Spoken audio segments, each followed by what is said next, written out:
Et cette Britannique a peut-être inspiré une révolution dans l'histoire de la vie. Sharon Bernardi n'a plus que des photos de ses 7 enfants. La plupart sont morts bébés. Son fils, Edward, a été le dernier à partir à l'âge de 21 ans. Tournées il y a 3 ans, ces images très dures ont bouleversé la Grande-Bretagne.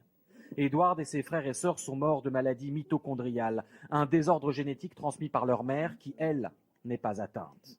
Everybody has the right to have a child.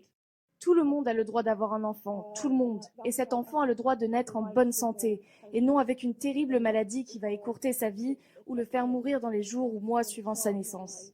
Or die within the first few days or months.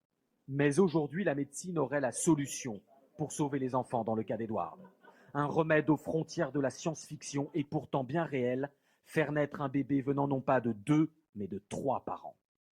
Dans l'ovule de la mère, porteuse de la maladie, les parties saines, ici en vert, vont être conservées. Les parties défectueuses vont être remplacées par celles venant de l'ovule d'une donneuse. Cet ovule réparé va ensuite être fécondé par le spermatozoïde du père, créant ainsi un embryon comportant environ 0,5% d'un 3e ADN. Ces scientifiques d'un laboratoire de Newcastle espèrent obtenir l'autorisation d'effectuer cette première médicale. Pour eux, il s'agit de sauver des vies et rien d'autre. Cela ne change absolument rien dans notre nature humaine. L'ADN sur lequel on intervient ne concerne que les cellules mitochondriales pour leur permettre de mieux fonctionner.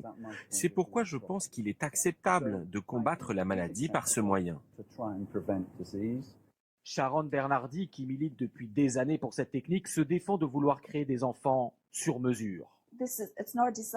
Ce n'est pas pour avoir un bébé parfait, pour changer la couleur de ses yeux ou de ses cheveux. On essaye de prévenir la transmission de maladies génétiques graves et redonner un petit espoir. Mais pour d'autres scientifiques, c'est ouvrir la porte à une transgression contre nature. Une fois que nous aurons franchi cette ligne, inévitablement, petit à petit, nous irons vers ce futur que tout le monde veut éviter, celui de bébés sur mesure, génétiquement modifiés. D'ici quelques semaines, le Parlement britannique va devoir s'emparer de cette question.